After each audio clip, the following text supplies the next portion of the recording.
अगर हम बात करें मालदीव की, क्या आपको लगता है कि वो घुटने टेक लेगा इंडिया के आगे? घुटने टेक चुका है। इंडिया को रीजन मिल गई है।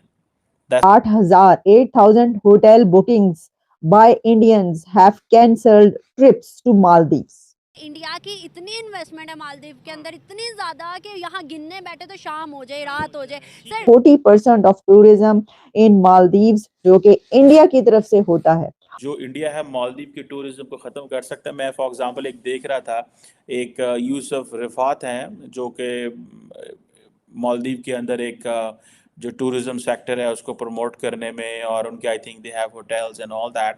इंडिया जिस जगह पर खड़ा है वो एक किसी की बात सुनने के लिए तैयार नहीं होगा। मालदीव जो है वो उसकी हैसियत मसलन क्या है, एक छोटा सा मुल्क है, ठीक है। आपको पता है, मैं आपको बताती चलूँ कि मालदीव की जो गवर्नमेंट है अपने पाँव पे कुल्हाड़ी मार बैठी है।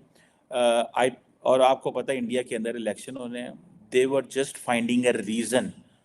इंडिया की इतनी वर्थ है, आपको पता है, मुझे पता है, 10 और पाकिस्तानियों को पता है, 100 और पाकिस्तानियों को पता है, तो क्यों हम इंडिया के साथ ताल्लुकात बेहतर नहीं करते? ऐसा कौन सा दुश्मनी का फैक्टर है जो हम छोड़ नहीं सकते? कि ये वो पुराना इंडिया नहीं है, ये नया वो भारत है, मोदी का वो स्ट्रॉन्ग भारत कहा जाता है कि जिसमें अगर कोई भी बात हो, यानी कनाडा की तरफ से जब एक इशू उठाया जाता है तो उस पर कैनेडियन प्राइम मिनिस्टर को जो है वो बैकफुट पर जाना पड़ता है, कनाडा को लेने के देने पड़ जाते हैं और उसको अमेरिका तक से फिर रिक्वेस्ट करना पड़ती है कि देखिए हमारा साथ दें या इनसे कहें कि इस इंडिया को रीज़न मिल गई है।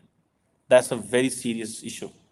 नमस्कार दोस्तों इस वीडियो में हम पाकिस्तानियों के रिएक्शन देखने वाले हैं। तो आपसे निवेदन है इस वीडियो को बिना स्किप किए लास्ट तक ज़रूर देखना, और ओरिजिनल वीडियो के लिंक आपको डिस्क्रिप्शन में मिल जाएंगे, तो उनके चैनल को भी विजिट करना और हमारे चैनल को सब्सक्राइब जरूर कर लेना, और इस वीडियो को अपने अन्य दोस्तों के पास शेयर जरूर करना।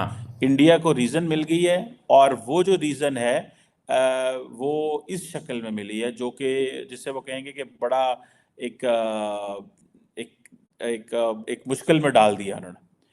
इंडिया को जो रीज़न मिली है वो रीज़न बड़ी एक एक बड़ी लॉजिकल रीज़न है, इन अ सेंस कि वो कह सकते हैं कि भाई हम तो चाहते हैं कि मालदीव के साथ हमारे अच्छे ताल्लुकात हो, लेकिन आप हमारे वज़ीर आज़म के बारे में ऐसे अल्फाज इस्तेमाल करते हैं, तो how come we can allow you, और how come we can let this happen. So ये जो चीज़ है इसको मैं ज़ाती तौर पे समझता हूँ कि ये एक बड़ी एक ऑफेंसिव है, जो कि इन्होंने खुद ही अपने मुल्क के ख़िलाफ़ लॉन्च कर दिया। और जिसे हमने ये बात कर रहे थे कि क्या जो इंडिया है मालदीव के टूरिज़्म को ख़त्म कर सकता है। मैं फॉर एग्ज़ाम्पल एक देख रहा था, एक यूसुफ रिफात हैं जो कि मालदीव के अंदर एक जो टूरिज़्म सेक्टर है उसको प्रमोट करने में, और उनके I think they have hotels and all that. और वो कह रहे हैं कि जी इंडियन जो टूरिस्ट हैं उन्होंने हमारी टूरिज़्म में बड़ा कंट्रीब्यूट किया। That is the first thing. Second चीज़ वो कहते हैं जी कि इंडियन सेलिब्रिटीज़ जो हैं वो हमारी प्रमोशन कर रहे हैं। हमें एक प्रॉपर जो ट्रैवल इंडस्ट्री डेस्टिनेशन बनाया, वो that is because of the Indian tourist.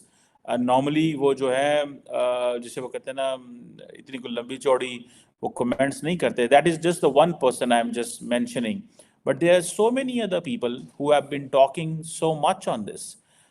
मुझे ऐसा लगता है दैट जो प्रेसिडेंट मोइज़ जो हैं, जो एक्टिविटीज़ उन्होंने शुरू की हुई हैं, जो एक पॉलिटिकल एंड डिप्लोमेटिक एक वो जिसे कहते हैं ना आप मूव वो करना चाह रहे थे, उनकी अपनी पार्टी ही उनको अब कहेगी कि भाई आप ये अपने पाँव पे कुल्हाड़ी मार बैठे। मैं this is how I make it, this is how I look at it.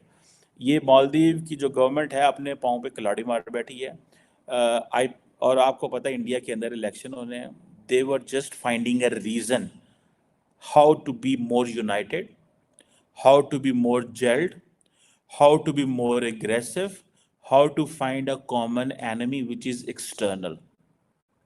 ये जिन लोगों को नहीं समझ that how normally the political campaigns work, how normally things work, I think ये एक बहुत बड़ी और ये मैं आपको बताता हूँ, मैं इसको if I will draw an analogy.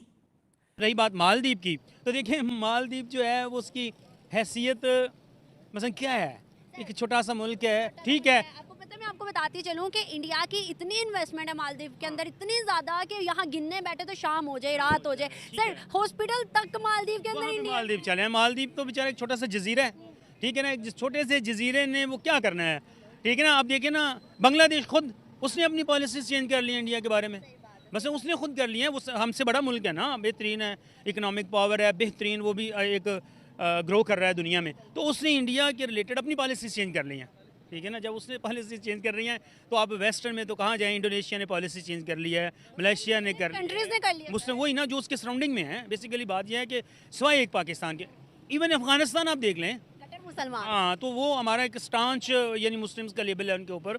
और उनकी जितना भी इंफ्रास्ट्रक्चर डेवलप हो रहा है अफगानिस्तान के अंदर, खा वो रोड हो, खा वो अपना जो है वो कंस्ट्रक्शंस का हो, खा वहाँ पे एयरपोर्ट्स की, वो तमाम इंडियन कर रहे हैं, वो पाकिस्तान तो एक भी नहीं है। इंडिया को ये कहने की जरूरत ही नहीं पड़ी कि एक छोटा मुल्क जो कि हमसे मदद लेता है, हमारी मदद से चलता है, हमारे टूरिज्म से चलता है, हमारी इकोनॉमी इनकी जो है वो हमारे पैसे से चलती है। पूरी बॉलीवुड इंडस्ट्री जो है वो अक्सर औकात उनको कंट्रीब्यूट करती रहती है, उनकी मदद करती रहती है। ये सब कुछ हर तरीके से इंडिया मालदीव्स की मदद करता रहता है, लेकिन इंडिया ये नहीं कह रहा, ये कह रहे हैं मालदीव्स के अपने एमपीज।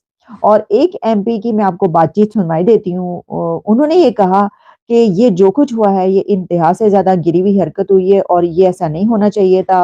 और फिर उन्होंने खुद अपोलोजाइज किया। मालदीव्स एमपी जो हैं वो अपोलोजाइज कर रही हैं कि माफी चाहते हैं, लेकिन उन्होंने साथ में ये कहा कि जो मालदीव्स है उसको ऑफिशियली माफी मांगनी चाहिए, अपोलोजाइज करना चाहिए, उनकी तरफ से अपोलॉजी आनी चाहिए। टाइम इंडिया की, तो मालदीव के साथ एक बहुत बहुत ज़्यादा ट्रेंड चल रहा है उनका। मालदीव ने इंडिया के पीएम के खिलाफ, मतलब उनके मिनिस्टर से उन्होंने ट्वीट किया तो उन तीनों को सस्पेंड कर दिया गया। और उसके बाद अब उनके प्रेसिडेंट पे इतना प्रेशर है लोगों की जानिब से और मालदीव की पीएम की जानिब से कि भाई इसको हम हटा देंगे, क्योंकि वो एंटी इंडिया और प्रो चाइना है। सर क्या वजूहत है कि इंडिया के खिलाफ या मोदी के खिलाफ कोई अगर बोलता है तो पूरी दुनिया मोदी का साथ देती है, क्यों? देखें, बात यह है कि इस वक्त जो मौजूदा ममालिक के दरमियान रिलेशनशिप है या बायलेटरल उनके आपस में ताल्लुकात हैं, तो वो इंटरेस्ट बेस्ड हैं, ठीक है जी। इंडिया इस वक्त दुनिया की सबसे बड़ी इकॉनमी है। आप देखें वहाँ पे एक पॉलिटिकल सिस्टम जो है ना वो स्टेबल है। दुनिया के टॉप 10 जो कंपनीज़ हैं, आईटी हो जाए, वो बिज़नेस की हो जाए, तो उसमें जो लोग सीईओज़ बैठे हुए हैं तो उसमें भी मेजॉरिटी जो है वो इंडियंस की है। आप दुनिया की बेहतरीन यूनिवर्सिटीज़ में आप चले जाएं तो वहाँ पे भी आपको इंडियन लोग जो है ना वो नज़र आएंगे। तो अब आ जाएं कि उनकी अपनी जो है ना वो इकॉनमी एक स्टेबल है, वहाँ पे पॉलिटिकल सिस्टम एक स्टेबल है, वहाँ पे एज़ कम्पेयर टू पाकिस्तान बहुत सारी चीज़ें जो है ना वो स्मूथ और बेहतरीन जो है ना वो चल रही हैं। आप देखें कि इस वक्त जो है वो इंडिया के लोगों को एज ए प्रेसिडेंट जो है ना वो दुनिया के सामने पेश किया जा रहा है, जबकि पाकिस्तान के लोगों में बहुत ऐसा, या पाकिस्तान के बारे में ऐसा बहुत कम है। तो दोस्तों वीडियो आपको कैसा लगा? अगर वीडियो अच्छा लगा हो तो वीडियो को लाइक और हमारे चैनल को सब्सक्राइब ज़रूर कर लेना। और ओरिजिनल वीडियो की लिंक आपको डिस्क्रिप्शन में मिल जाएंगे, तो उनके चैनल को भी विजिट ज़रूर करना और इस वीडियो को ज़्यादा से ज़्यादा मात्रा में शेयर ज़रूर करना।